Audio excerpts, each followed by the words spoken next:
He's one of those characters who's populated the local news scene for decades. And now his reflections have been collected into a new book. Diary of a Trade Unionist chronicles the work and achievements of the union movement in Gibraltar over the last 5 decades, as lived by himself. Charles Sisarello says it's important for younger generations to realise what Gibraltarians who came before them had to fight for. The upsurge from the 1960s, then there is a question of the substitutes, how the issues that were amongst the best, in the sense that we had the parity issue, then we had the closure of the docket. Those things, gave the people a good living standard and a lot of income in that sense, which nowadays is not the same. In telling the story of the work of the trade union movement, Charles recounts life in the Gibraltar of yesteryear, highlighting many of the issues which led to the rise of the movement in the 60s and the 70s. That the MOD and the colonial power had control all over Gibraltar. They had 70% of the territory, and access for the Gibraltarian was impossible.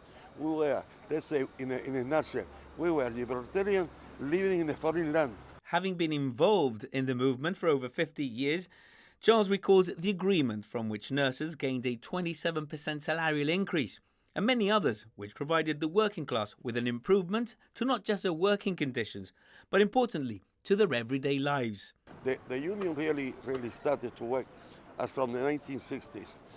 One of the engineers to that was Bernard Linares. He was one of the starters of the union.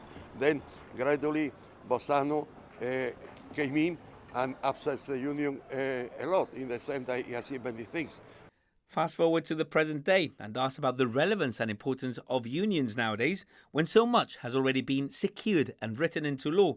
Charles says there's still a lot that unions need to fight for locally, noting a disparity between the public and the private sectors. We abandoned the private sector, and as such, we are in a situation where an employee in the private sector only has 2 weeks sick leave, whilst in the public sector they have 6 months.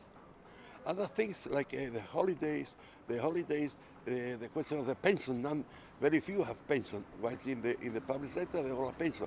There is a tremendous gap. Nowadays, most of the people are on minimum wage. Firms and companies that had unionized were better off than the other one we were non-unionized. In many ways, let's say, like Saconi and Speed, for example, Rezzo, the very good terms and conditions there. Whilst the other, where there were no union, it was bad, and now you only get the minimum wage.